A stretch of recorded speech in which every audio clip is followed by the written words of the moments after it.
morning, Bucknutters. It's Thursday, September 15th, 2016. I'm Dan Rubin. This is the Bucknuts Morning 5 and Change. If it's Thursday, it can mean only one thing. 24/7 Sports Director of Recruiting, Steve Wiltfong, is in the house. Steve, how are you this fine morning? Good morning, Daniel. Good morning, Bucknuts. Doing great, man. Fired up to watch the Buckeyes and the Sooners this weekend. That's one of several I have my eye on, and I love the way the games are spread out kind of perfectly. You got some great noon games, some great 3:30 games, and then you got a great 7, 8 o'clock hour. So I got a nice setup where I'll be watching multiples at a time, and it just works out perfectly. The spread is even for which games I want to watch and when they're on. No, it's great. The Florida State-Louisville game, that being a noon start, really is pretty incredible start to the day. No, it's awesome. And then you got great. Nebraska and Oregon. They're at 3:30, and then obviously it's that 7:30 hour. You got Michigan State and Notre Dame, and you got obviously the Buckeyes and the Sooners. But I'll be tuned in to Miami and App State at noon also. That's got some intrigue there, with Miami having to go to App State. So that'll be interesting. Yeah. Colorado. That's upset alert. Colorado going to Michigan wearing the jerseys from when they beat them on the Hail Mary. That's a 3:30 game. So we got some interesting 3:30 games. Obviously Alabama, Ole Miss. And I'm intrigued by Pitt, Oklahoma State. I think Oklahoma State's going to be pissed off after losing the Central, and then I do think Pitt's good. I'm really into the ACC this year. I think it's a good league.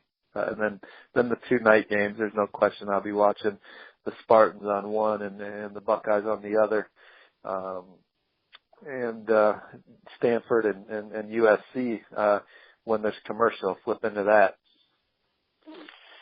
Just some anecdotal information here. The player who caught the Hail Mary, Michael Westbrook, in the Michigan-Colorado game you're referring to, I had a chance to cover him extensively in the NFL. Arguably the biggest dick I ever covered. But anyway. He was a Redskin, so I think that's, you're rehashing your time in the DMV. Yeah, so I'm not kidding. There was a time once when I thought he really was going to punch a reporter. And I've been in a lot of media scrums where people have gotten upset, and this was one where I actually kind of looked around to make sure I could avoid his swing. But anyway, Michael Westbrook. You weren't the reporter, were you? I was not, no, thankfully. Not Cordell Stewart. Cordell Stewart's the pay was not high enough, though, right?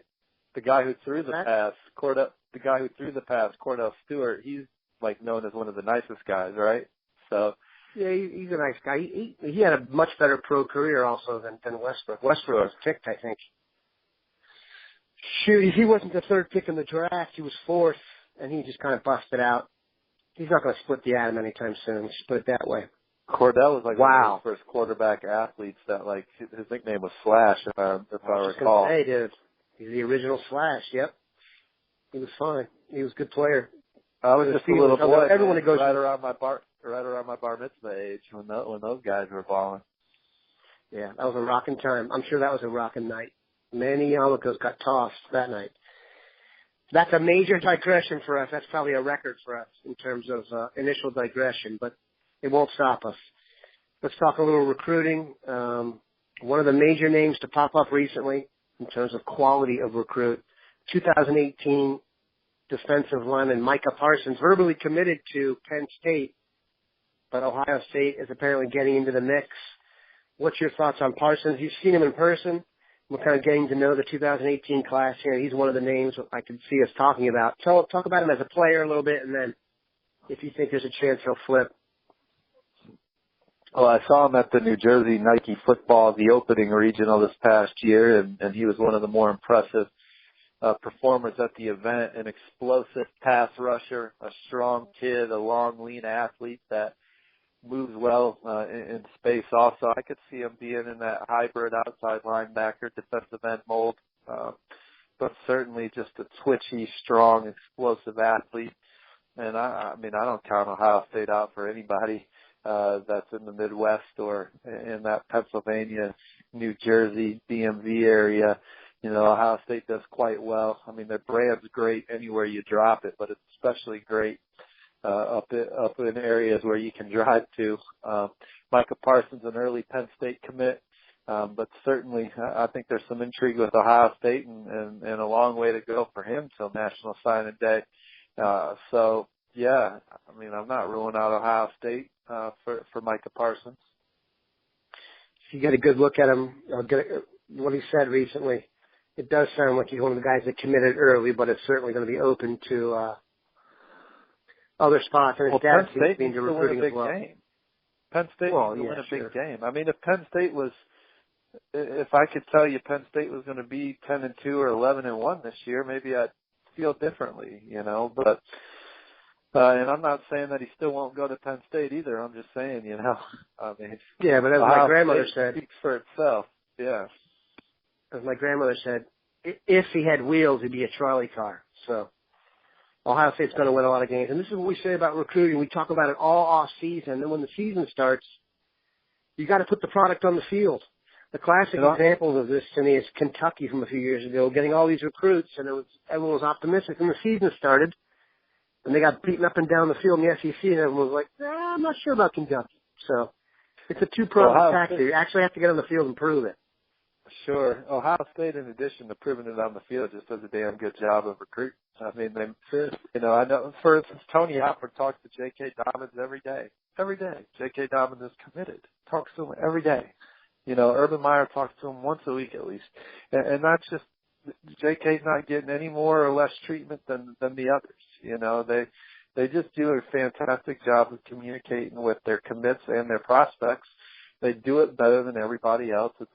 The organization is outstanding, and I feel like every other week we give props to Mark D'Antoni, but he truly is the best. And I was trading texts with another person that I work with at 24/7 Sports who covers a different market that said the same thing about Mark. It's just and just the importance that they put on recruiting. You have some programs where their coaches are in the lab. They're in the lab watching a ton of film. I mean, they're just watching so much film to prepare for Saturday's game. And their game plan is on point, and they're ready to compete. But then when they get out there, they don't have the Jims and Joes to execute it every down to win the game. Where maybe if you spent 2 hours less on the game plan and 2 hours more on the Jims and Joes, maybe you get that defensive end or that receiver you need to win a national championship. And I'm not saying Ohio State's neglecting their scheme for recruiting. I'm just saying it's a beautiful balance where some programs don't put as much stock into recruiting. Some programs don't put as much stock into strength and conditioning. Ohio State has the perfect blend of all three, which makes them, damn good. Alabama, same thing. Alabama's basically drafting guys right now, but they weren't when Nick Saban first got there. I mean, no doubt. Right. So, Ohio State's getting to the point where they're basically drafting now too. So, and it's the perfect blend. Those programs have a lot of similarities with the way that they do business. People have heard me say this ad nauseum. I believe it's a Meyer-Saban world. When the textbook comes out on this era, that's what the chapter is going to be. It's going to be about Meyer and Saban only. What's that? He's got Charlie Strong as the resources to climb into that group. He does. No way. I mean, he has, if Texas finally has an identity on offense, they're going to basically be able to get who they want in the state of Texas when they're playing well. They just have to make sure they evaluate the right guy. And I'm not putting him in the discussion with those two right now, but I'm saying if he does it right, he can be in that group. He is the one guy that could be in that group, and probably the USC coach could too if they got the right guy in there, but they don't. Sure. It doesn't appear they do right now. Those are the other two, in my opinion. Yeah, those two programs, yes. But here's the thing. I think but Charlie Strong, I think, is good enough. I think he's good enough. He's just still finding himself. I got to see that. I'd have to see that to believe it. I'm sorry, but I do agree with this. You put Urban or Nick Saban at Texas or USC, and they're almost immediately to where Alabama and Ohio State are. Absolutely. There's no question about that. You could put Urban Meyer or Nick Saban at pretty much any Power 5 school in America right now, and it becomes sexy. But those guys are brands now. They're not coaches. I think Charlie Strong can become a brand, you know. I got you. And I get it becomes sexy. But what I'm saying is what makes Texas, Texas, and what makes USC, USC is where they're located. Well, I agree, but the same thing goes for Ohio State and Alabama. They're just a different country. Alabama's an SEC country with great tradition. I agree. On national championships, and Ohio State, you know, Ohio State speaks for itself also. So I'm not taking away from the fact that Urban Meyer and Nick Saban, they're brands. They go anywhere now, but I think Charlie Strong is in a position where he could make himself into what those two are. I think that he's a guy we can include in that discussion in 4 or 5 years if it keeps trending correctly. That's all I'm saying. That's my prediction. Sometimes I get ahead of myself. Fair enough. I don't dispute that. I'm just saying my kind of point is you've got probably – I'd have to sit and write it all down to figure it out. You've got a few programs that are the combination of the brand of the program, like you said, and the Meyer or Saban brand that take them to the elite level. I put Alabama and Ohio State and USC and Texas in that group. I would put Notre Dame in that group. I have to sit and think. I almost go Florida just because it's such a recruiting hotbed. There are schools that are capable of it, but I think Charlie Strong has the recruiting prowess to get the guys to compete with anybody every year. And now that people are listening are like, well, why did Texas suck the last 2 years? They sucked because they didn't have an offensive identity when they got there. And it took them a couple of years to find one. But now it seems like they know that what they want to do on offense. If you look at the talent that they've added to the roster over the last 2 years, they've added some serious difference makers, and they're going to do it again in this class. And so, you know, you mentioned some other schools. They're not going to recruit on the level of an Alabama or an Ohio State, in my opinion, consistently enough to be in the title hunt every year, where Texas can. They're going to get those guys to stay home, those badass D linemen, those super athletic receivers and defensive backs. Texas, if they're going to be able to get those guys to stay home, which I think then gives them a shot to bang helmets with an Ohio State caliber roster and an Alabama caliber roster every year. That's my prediction. They're not there yet. I'm just kind of, you know, for the sake of good conversation, I truly believe what I'm saying, but I'm saying it for, just for good talk, good football talk. Also, keep in mind, Mac Brown had it going the way you're describing, and the problem was they were picking the wrong players. They'd have 20 guys done, so it's not access doesn't mean success. I'm with you though. Charlie Strong has he's done some great stuff in his career. I think he's stained a little bit by they were so bad the last few years, but there's no question. Now that's two major digressions. So we're going to have to finish this off here with 2 quick ones. Not necessarily quick because we don't do that, but the guy we've talked about possibly the most leading up to this that hasn't committed, Jeffrey Okudah, standout from Texas, will be there this weekend. Allegedly, down to Oklahoma and Ohio State. What's what you think? What's your vibe on Okudah? Has anything changed? How big of a deal do you see this weekend being? Well, I think it's a big deal in the sense that Okudah could really enjoy the atmosphere and feel comfortable in it, and it's obviously going to be a fantastic atmosphere. Oklahoma's an elite program that's, in the title hunt. And if they beat Ohio State, Okudah is going to be around some players that are going to be having a great weekend. If they lose, maybe the guys that Okudah's hanging out with aren't as much fun to hang out with. You know what I'm saying? So, sure. So, he's going to be hosted by the players, and if they win, it's going to be a fun evening. It's going to be a fun football facility to be around. If they lose, the coaches are always going to be steady at every place. They're certainly going to be disappointed that they lost, but every coach on this stage has won big games, has lost big games. Bob Stoops knows the sun's going to come up tomorrow. He'll be fine with his meeting with Okudah.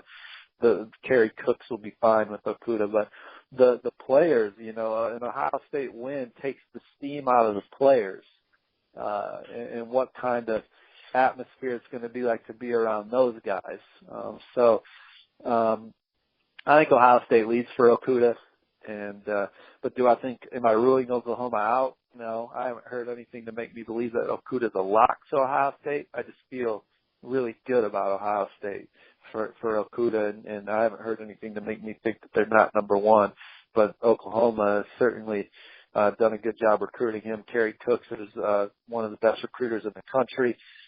He's the lead recruiter for Okuda, and then he's going to get that family feel. Oklahoma is a program where it's attractive because Bob Stoops and those guys are going to give Okuda and his camp a feel of family, and we care about you because it's genuine, and so that all that'll be going on. Ohio State can certainly take a little zest out of the weekend with the W.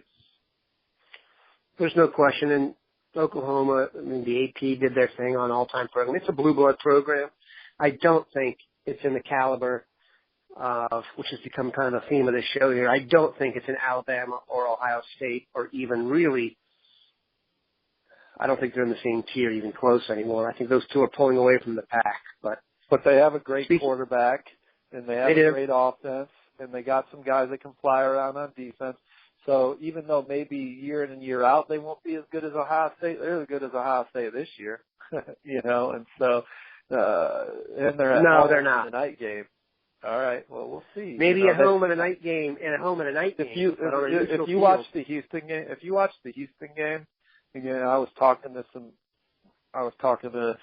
people around the Woody. Like, you look at the plays, Greg. If you really look at the plays Ward made to just shred the Oklahoma defense, they weren't easy plays. He's talking about back shoulder throws and all kinds of just ridiculous plays that a normal quarterback couldn't make. Now, I'm not saying JT won't be able to make those plays. I'm just saying, like, it took a hellacious effort from Houston to beat Oklahoma, a good Oklahoma team.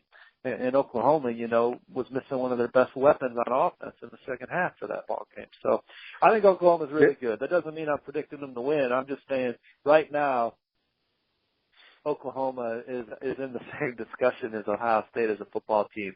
And so if you disagree with that, I disagree with you. You know what Ohio State should do, then? Given the success Ward had against them, they should try and get the person who trained Ward to be a quarterback to help JT out. You think that would work out pretty good? Oh, wait a minute. It has happened before. They've already done that. So I'm very confident. So anyway, that was a very spirited, tangential BM5. My guess is half of you will love it and half of you will be drinking consistently. We appreciate Steve stopping by. He'll be back every Thursday. Have a great one, Bucknutters.